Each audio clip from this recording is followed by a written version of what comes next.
할렐루야. 행복하십니까?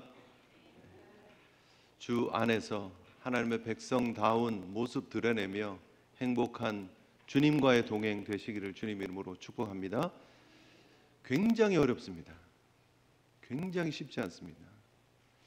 이 세상 가운데 살면서 하나님의 사람의 모습을 드러낸다라는 것이 굉장히 힘든 시대를 살아가고 있습니다.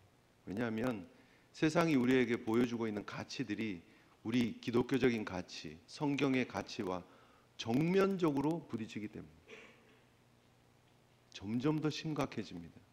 감당하기가 어려운 수준이 된 것 같아요. 옛날에는 비성경적인, 반기독교적인 그런 가치관이 굉장히 약한 모습을 보였어요. 적어도 눈치는 봤어요. 그래서 동성애적인 그런 모습들이 만약에 이렇게 있었고 그거를 드러내야 되면 굉장히 주저주저했었어요. 내가 어쩔 수 없어서, 내가 아무리 이렇게 거부하려고 했었는데 내가 이렇게 끌려갈 수밖에 없었고 그런 모습이 될 수밖에 없었다. 그래서 내가 아무리 생각해봐도 이건 내가 태어나면서부터 그런 쪽으로 이렇게 태어난 것 같다로 주장을 했었어요. 근데 요즘은요, 난 그냥 이쪽이 좋아.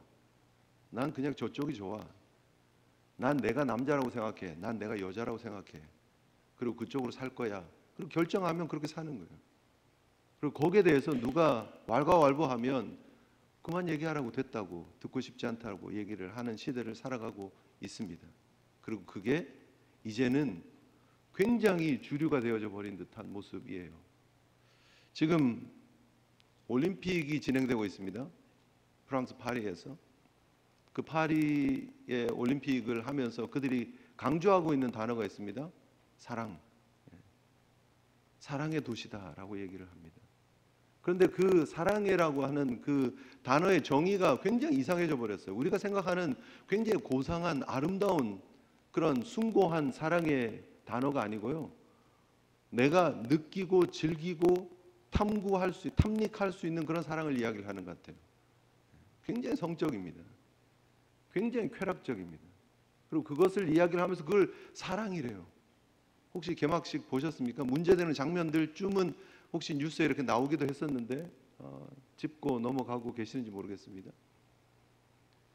남녀가 섞여 있는 세 명이 굉장히 이상한 몸짓을 하면서 서로 사랑을 표현하는 듯한 몸짓을 하면서 그것이 사랑이라고 묘사하다가 한 방으로 들어가고 문을 닫습니다. 그 다음 거는 뻔하잖아요. 어떤 일이 벌어지는지 다 알잖아요. 그것이 사랑이라고 주장을 하고 있는 시대예요. 올림픽 개막식에 전 세계를 향해서 전파가 쏘아지고 있는 가운데 그것을 소위 그들이 말하는 사랑의 메시지라고 전하고 있다라는 거예요. 부끄러움도 없이.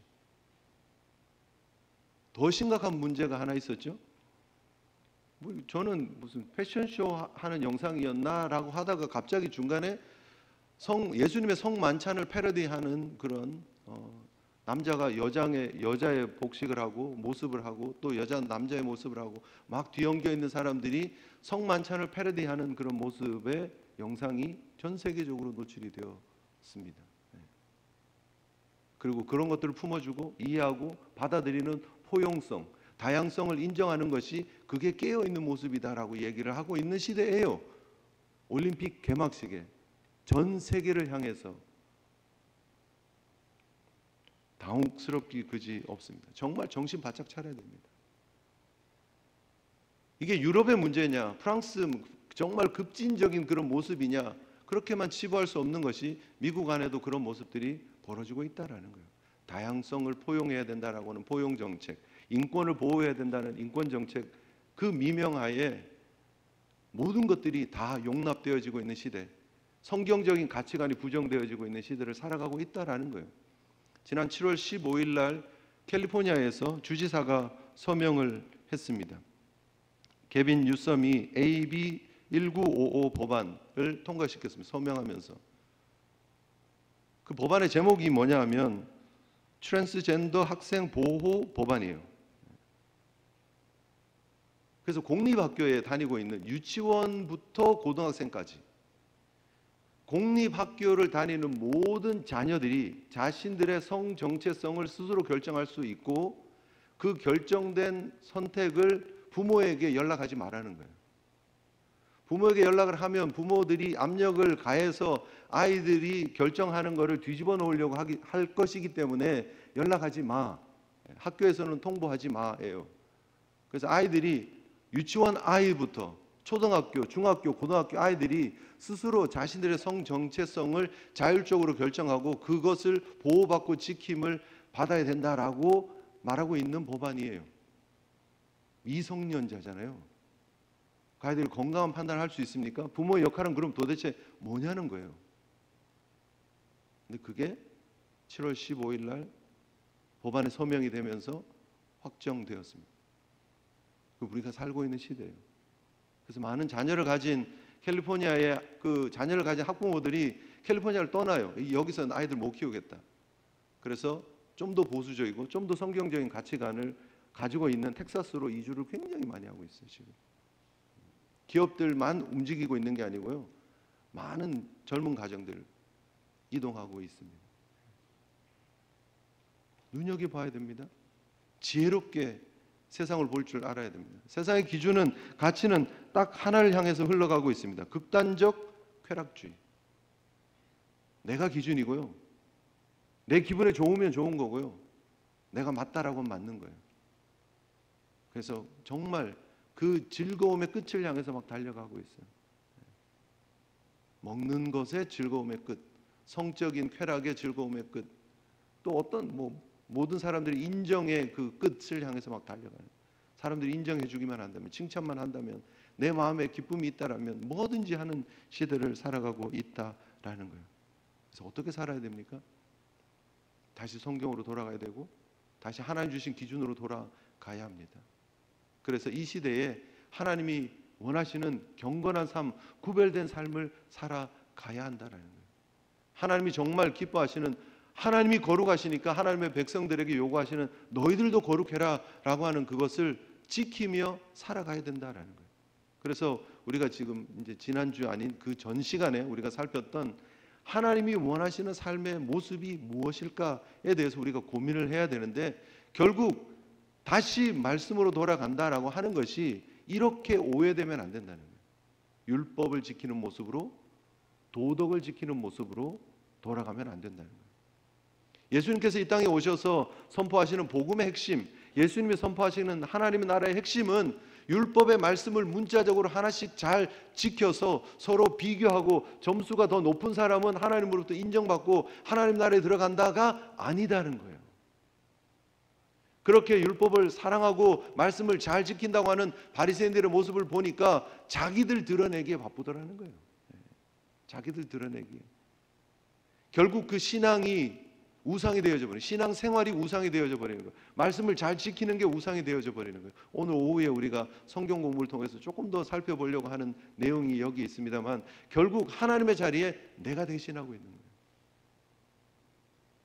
하나님의 말씀이 중요한 게 아니라 그 말씀을 지키고 있는 꽤 괜찮아 보이는 내가 하나님의 자리에 딱 들어가 있는 거예요. 그래서 우리 지난 시간에 우리가 살펴봤습니다. 어떤 의미로 보면 우리 한국교회 굉장히 보수적이고 굉장히 말씀을 사랑한다 그러고 성경 말씀을 지키고 우리가 소위 물려받은 전통들 지키려고 애를 굉장히 많이 씁니다. 어떻게 보면 예수님 당시에 혼났던 바리새인들의 모습이 우리 가운데 반복될 가능성이 굉장히 많다라는 거예요. 한국교회에 굉장히 특징적인 모습들이 있잖아요. 열심은 얼마나 대단합니까? 열심이 특심하죠. 뭘 해야 된다는 거 얼마나 또 많은지 모릅니다.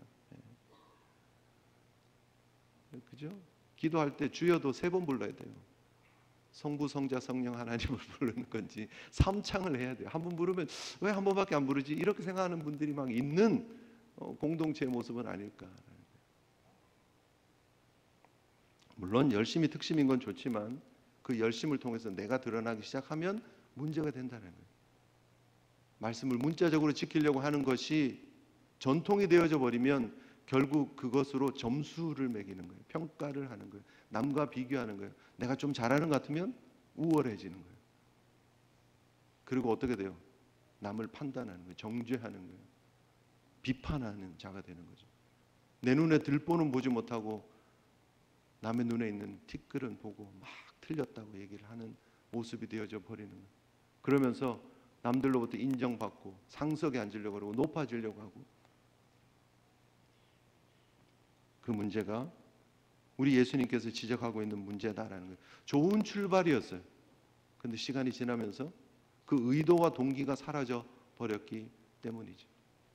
이 정도 지적하면 화 있을진저 세 번이나 강조하면서 그들의 잘못을 지적을 하면 깨달았어야 되죠.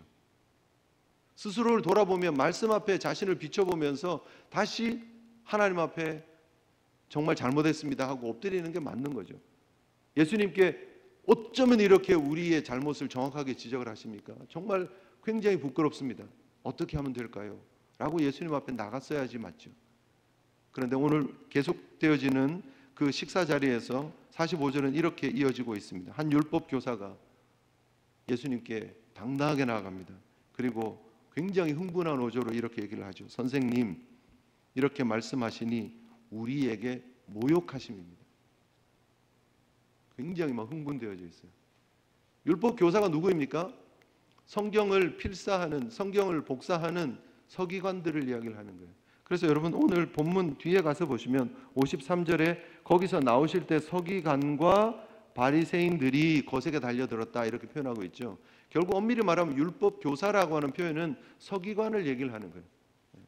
이게 필사하는 사람들, 성경을 계속해서 양피지에다가 이렇게 옮겨 적어서 두루마리를 만들고 그 성경 두루마리를 계속해서 전하면서 이렇게 하나님의 말씀을 이어가는 율법주의적인 가치와 그런 율법의 가르침들을 잘 지키려고 애를 쓰고 있는 사람들이다라는 거예요. 그래서 그들이 가르쳐 줬던 게 뭐예요?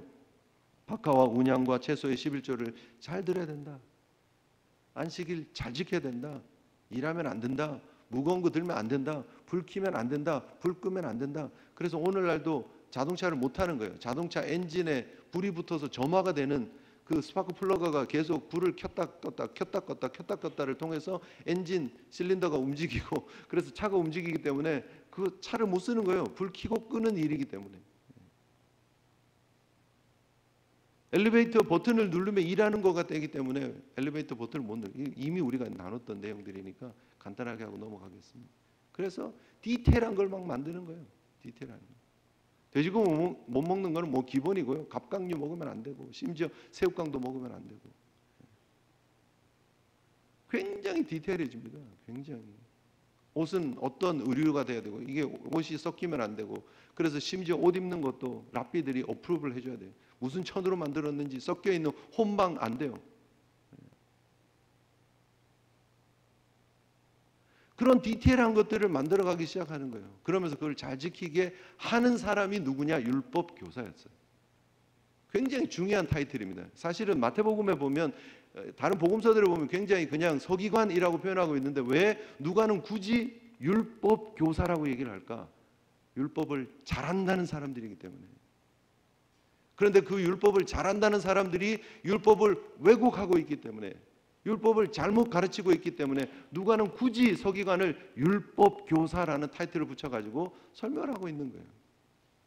이미 우리가 율법 교사에 대한 가르침을 누가복음을 통해서 이미 봤습니다. 앞에 우리가 있었죠. 어떤 내용입니까? 율법 교사가 예수님에게 와가지고 어떻게 하면 우리가 영생을 얻습니까? 선생님, 내가 무엇을 하여야 영생을 얻습니까? 누가복음 10장에 그렇게 질문하고 있는 거예요. 굉장히 잘한다는 사람이 예수님을 시험하기 위해서, 혹은 자기를 드러내고 과시하기 위해서 지금 율법 지식을 드러내기 위해서 예수님께 접근하는 거예요. 선생님, 어떻게 하면 영생 얻습니까? 예수님 뭐라고 말씀하십니까? 어떻게 기록되었느냐. 신났죠, 율법 교사가. 야, 이건 내가 전공인데, 내가 누구보다도 잘하는데, 내 마음을 다하고 목숨을 다하고 힘을 다하고 뜻을 다해서 주 너의 하나님 사랑하고 또 이와 같이 이웃을 사랑하라 그랬습니다. 신나서 다다다다다다 했을 거예요. 아마. 율법 교사니까, 율법에 정통한 사람이니까, 모세오경 율법을 얼마나 달달달달 외우는 사람이니까, 그것을 얼마나 정성스럽게 필사한 사람이니까 누구보다도 잘 알아요. 예수님 뭐라 말씀하십니까? 옳다. 이것을 행해라. 그러면 살 것이다. 결국 문제는 어디에 있었습니까? 이미 누가복음 10장에서부터 예수님 말씀하고 계세요. 너희들 잘한다. 근데 왜 행하지 않니? 왜 사는 길이 이렇게 있는데 삶의 길로 가지 않고 죽음으로 가고 있니? 바리새인들을 향해서 너희들이 평토장 같은 무덤 같다라고 이야기를 하는 모습이 이미 사실은 누가복음 10장에서 지적이 되어져 있는 거예요. 너희들이 이렇게 살면 죽음이야. 너희들에게 소망이 없어. 생명이 없어. 영생 너희들이 말로만 떠들지만 너희들에게 생명이 주어질 수가 없어. 너희들 살 수 없어요. 이렇게 하면 살 건데 그렇게 못하니까 못 사는 거예요. 무엇이 문제입니까? 탁월합니다. 잘합니다. 그리고 그 알미 자기들에게 자랑이 되었습니다. 큰 소리가 되었어요. 그래서 지금은 말씀이 육신이 되신 예수님을 향해서 우리를 모욕하십니까? 라고 얘기를 하는 거예요. 굉장히 겁이 없죠, 지금. 그런 일이 벌어진다는 거예요. 율법을 잘못 붙잡으면 그 율법이 계명이 되고 규범이 되고 613개의 세칙을 만들고 그것을 지키는 내가 의로워지고 그러면서 나는 점수가 높다라고, 나는 의인이다라고, 나는 선민이다라고 착각하는 거예요. 그게 종교입니다. 종교. 기독교가 종교가 될 수 있습니다. 도덕적으로, 율법적으로, 문자적으로 말씀을 지킨다고 하고 신앙생활 한다고 하고 그것이 나의 의의 근거가 되어져 버리면 종교가 됩니다. 종교 개혁으로 시작했던 이 개신교가 다시 과거로 돌아가는 모습이 될 수밖에 없다라는 거예요. 형상만 남고 이미지만 남고 습관과 전통만 남아져 버리는 모습이 될 수밖에 없다라는 사실 기억해야 합니다. 결국 그들은 바리새인들과 율법 교사들, 이제는 뭉쳐서 이야기를 해도 될 정도죠. 그들은 종교 지도자들이었습니다. 그런데 그들은 그 종교라는 이름으로 모든 하나님의 백성들이라고 하는 사람들에게 짐만 지우는 사람들이에요. 너희들이 이렇게밖에 못하지. 우리는 더 잘하는 사람들이야. 우리 말 잘 들어. 우리는 전문가야. 우리가 율법을 해석해 보니까, 우리가 율법을 필사해 보니까 율법은 이것을 말하고 있어. 얘기하는 거예요. 이 율법 교사들이 얼마나 철저했던 사람이냐면 이 성경을 필사하는데 정말 목숨 걸었다 해도 과언이 아니에요. 그 짐승의 가죽, 양의 가죽이 필요하잖아요. 흠이 없는, 한 살은 지나야 되는 거예요. 한 살 미만의 그런 양들은 잡지 않고 한 살이 지나야 돼요. 흠이 없는. 근데 임신하지 않은 암컷을 잡아요. 그리고 정교하게 공교하게 가죽을 준비를 해요. 그리고 필사를 하는 거예요. 갈대로 만든 펜을 혹은 비둘기 깃털로 만든 펜을 가지고 특별한 잉크를 가지고 막 쇳가루 집어넣고 석류 끓여고 뭐 악교 집어넣고 해가지고 막 변색되지 않도록, 탈색되지 않도록 준비해서 필사를 하는 거예요. 한 사람이 쓰면 양쪽에서 두 명이 지켜보는 거예요. 혹시 틀리는 게 있는가? 혹시 실수하면 어떻게 해야 돼요? 긁어내야 되죠. 가죽이니까 이제 칼 같은 걸로 이제 긁어내는 거예요. 그런데 긁어내서 수정이 안 되는 게 있어요. 하나님의 이름 아도나이를 잘못 쓰면 그 양피지를 다 버리는 거예요. 폐기. 다 완성된 그런 정말 공들여서 이렇게 해놓은 거를 이방인이 만졌어요. 그럼 부정해요. 못 써요. 정성껏 준비된 그 두루마리가 결국은 사람 손에 의해서 만져지는 게 아니고요. 잘 펼쳐가지고 은으로 만든 이런 짝대기 같은 거 대놓고 하나씩 하나씩 이렇게 짚어가면서 읽는 거예요. 그 다시 포장해놓고 나무에다 잘 담아가지고 그리고 낡아지면 그 버리는 게 아니에요. 또 그것만 다시 모아두는 거예요. 굉장히 디테일하잖아요. 굉장히 정성이 들어가 있잖아요. 그런데 그것이 자기 의에 우리는 이것을 하는 사람이에요. 그래서 우리는 그것을 다루고 있기 때문에 율법을 누구보다도 잘한다고 생각하는 거예요. 우리는 당연히 몸에 그게 배어 있고 우리는 뭐 생각하지 않아도 그냥 그렇게 사는 사람이에요. 그래서 남들에게는 이렇게 해 그러고 자기는 잘하고 있는지 안 하는지 점검할 필요도 없는 사람이에요. 왜요? 그 자체로 괜찮은 사람이니까. 우리를 율법 교사로 불러주셨기 때문에, 우리를 바리새인 구별된 자로 불러주셨기 때문에 우리는 괜찮다라고 생각하는 거예요. 여러분, 우리가 신앙생활하면서 그런 영적인 교만이 들어오기 시작하고 그것이 우리의 의가 되어지기 시작하면 결국 남는 건 하나밖에 없어요. 예수님으로부터 화 있을 진저 소리 듣는 거예요. 결국 그것이 나를 드러내는 모습이 되는 거예요. 그래서 계속해서 집만 지우는 거예요. 계속해서 집만 지우는 거예요. 자기는 손가락 하나 까딱하지 않아요. 그 다음은 더 나갑니다. 선지자들 무덤을 막 아름답게 막 만들어요. 굉장히 아이러니한 거는 그 선지자들 자기들의 조상들이 죽였는데, 그런데 그 선지자들을 굉장히 대접을 하면서 무덤은 그럴듯하게 만들어 놓는 거예요. 왜요? 그 선지자들이 전한 메시지가 우리가 전하는 메시지야. 그 선지자들이 하나님의 뜻을 전했고 우리도 그 하나님의 뜻을 전하는 사람들이야 라고 스스로를 평가하면서 무덤을 굉장히 아름답게 만드는 거예요. 성역을 조성하고 있는 거죠. 그리고 같은 레벨에다가 자기들을 맞춰 놓는 거예요. 아이러니죠. 조상들이 잘못했지만 그걸 슬쩍 덮어가지고 넘어가고 있는 거예요. 그런데 더 정말 안타까운 것은 그 조상들이 그 선지자들을 죽였던 우를 이 지금 율법 교사들과 바리새인들이 똑같이 하고 있다는 거예요.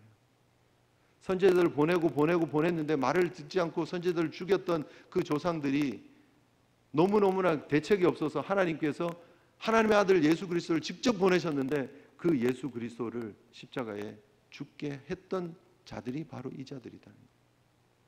누구입니까? 율법을 사랑한다고 하는 자들, 율법을 잘 지킨다고 하는 자들, 그 사람들이 결국은 선지자들을 죽였던 그 일을 계속하고 있는 거예요.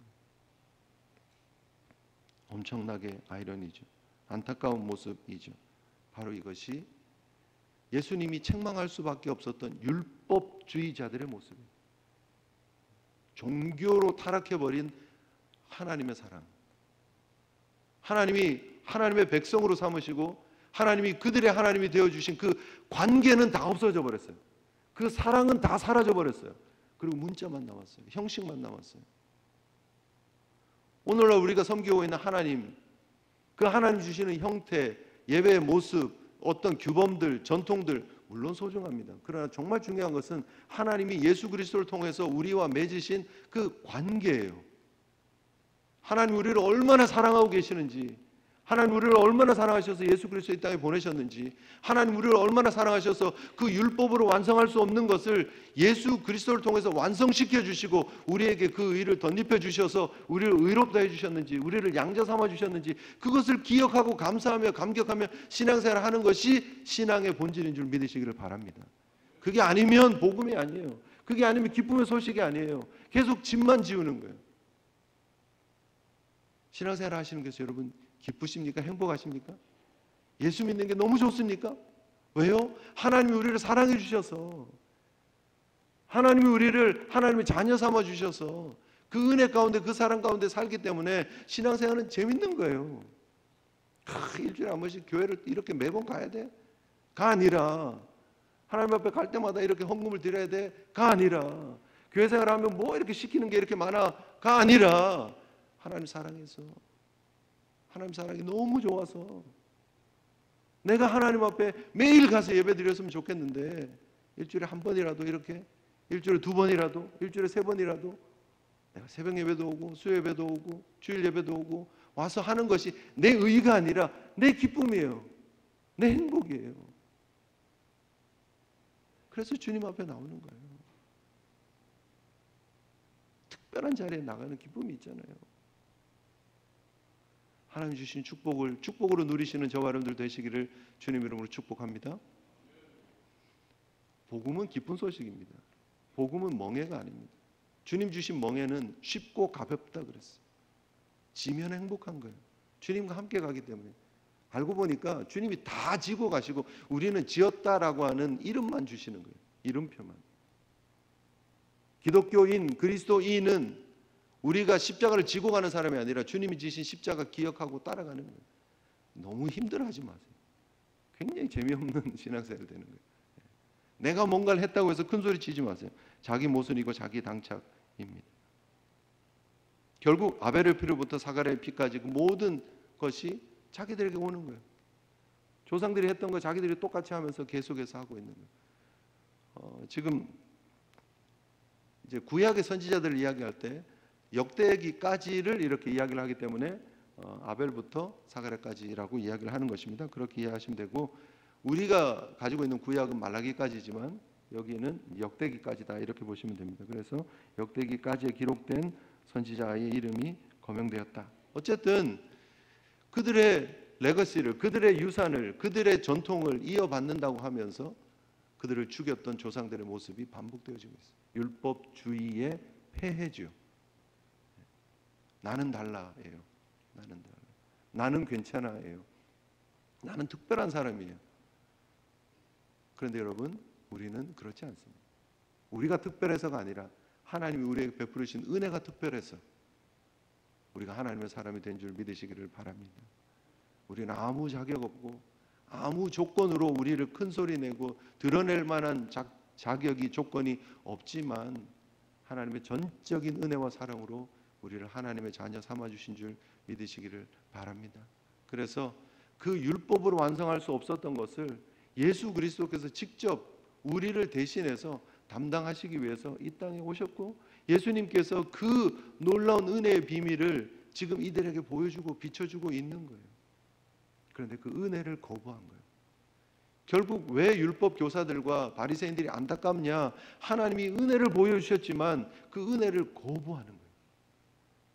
그 은혜 앞에서 모욕이라고 느끼고 그 은혜 앞에서 예수님을 배척하는 거예요. 그 문제예요. 혹시 여러분, 우리 가운데 오늘날 현대교회에서, 또 특별히 우리 한국교회 안에서 신앙생활하고 있는 내 모습 속에서 이 안타까운 모습들이 발견되어지고 있지는 않는가? 스스로를 돌아볼 수 있는 시간 되었으면 좋겠습니다. 주님께서 우리를 향해서 주시는 말씀이에요. 이 귀한 말씀이 누가를 통해서 기록되어져 있습니다. 율법 교사라고 지칭할 만한 그런 말씀을 사랑하고 하나님 앞에 제대로 살려고 애를 썼던 그 출발점에 섰던 그들의 모습과 우리의 모습을 비교를 해본다면 혹시 결론은 어떨까?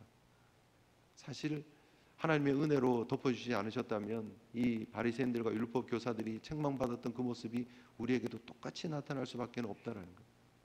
오늘도 하나님이 다시 우리를 은혜로 품어주시고 깨닫게 하시고 성령님께서 우리의 의를 깨닫게 하시고 무너뜨리시고 나를 부정하게 하시고 다시 십자가 붙잡게 하시고 은혜 보좌 앞으로 나올 수 있도록 은혜를 주셔서 우리가 지금 은혜를 찬미하며 예배 자리에서 이 복음의 기쁨을 누리면서 예배하고 있는 줄 믿습니다.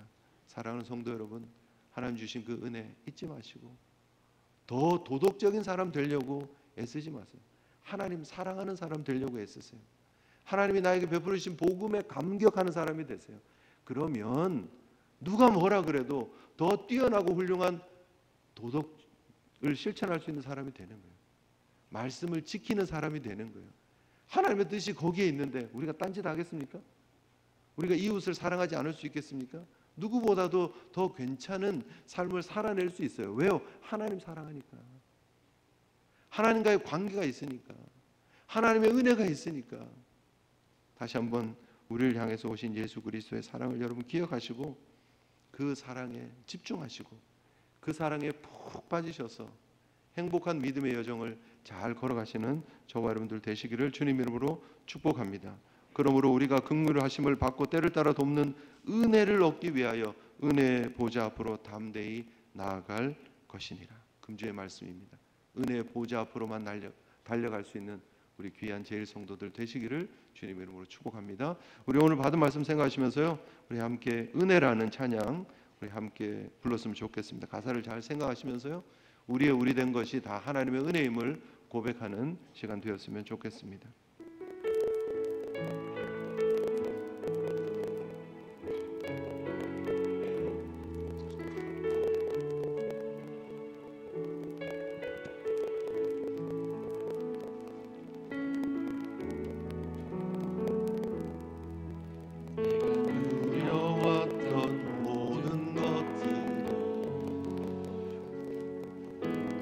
지나왔던 모든 시간이, 내가 걸어왔던 모든 순간이 당연한 것 아니라 은혜였소. 아침 해가 뜨고 저녁에 노을, 봄의 꽃향기와 가을의 열매,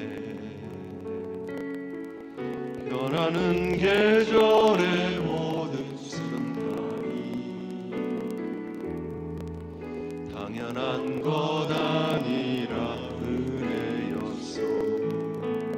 모든 것이 은혜,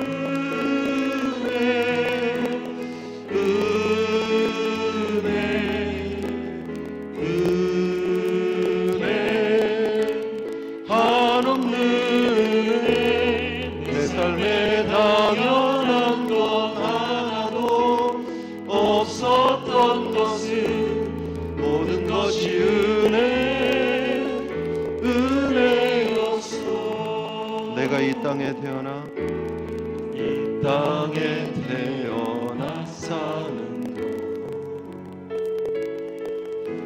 어린아이 시절과 지금까지 숨을 쉬며 살며 꿈을 꾸사 당연한 것 아니라 은혜였소. 내가 하나님의 자녀로 살며 오늘 찬양하고 예배하는 삶, 복음을 전할 수 있는 축복이 당연한 것 아니라 은혜였소. 모든 것이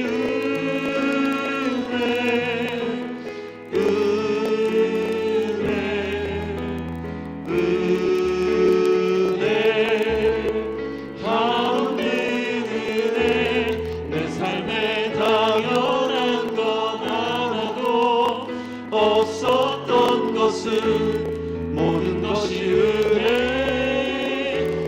은혜였소. 모든 것이 은혜, 모든 것이 은혜,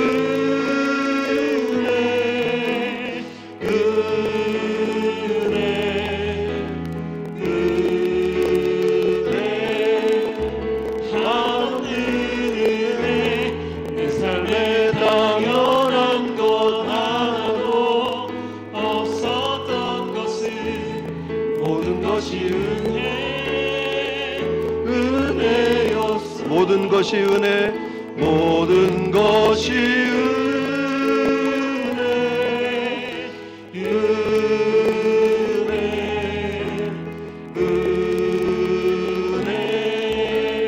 하늘 은혜. 내 삶에 당연한 것 하나도 없었던 것은 모든 것이 은혜였소. 우리 하나님 앞에 받은 은혜를 다시 한번 기억하면서 이 찬양의 가사가 나의 고백입니다. 하나님 앞에 다시 올려드리면서 우리 함께 조용히 기도하며 나갔으면 좋겠습니다. 우리 자신을 돌아보면서요, 묵상하면서 우리 오늘은 특별히 기도했으면 좋겠습니다. 우리의 누려왔던 모든 것, 우리의 지나갔던 모든 시간이 하나님의 은혜였는데 너무나도 당연한 것으로 받아들이고 너무나 내가 한 것으로 큰소리치고 나의 의를 드러내면서 여기까지 오지는 않았었는지 하나님의 은혜였습니다. 내가 아니었습니다. 나의 나된 것은 전적인 하나님의 은혜였습니다. 내 삶에 당연히 주어진 것은 하나도 없는데 꼭 마치 나의 의로 이룬 것처럼, 나의 노력으로 이루어진 것처럼, 당연한 것처럼 받아들였던 우리의 모습들 철저히 돌이키며 회개하며 하나님 은혜 앞에 다시 나가 엎드릴 수 있는 저희들 될 수 있게 해달라고 우리 함께 우리 자신을 돌아보면서 기도하며 나갔으면 좋겠습니다. 기도하시겠습니다.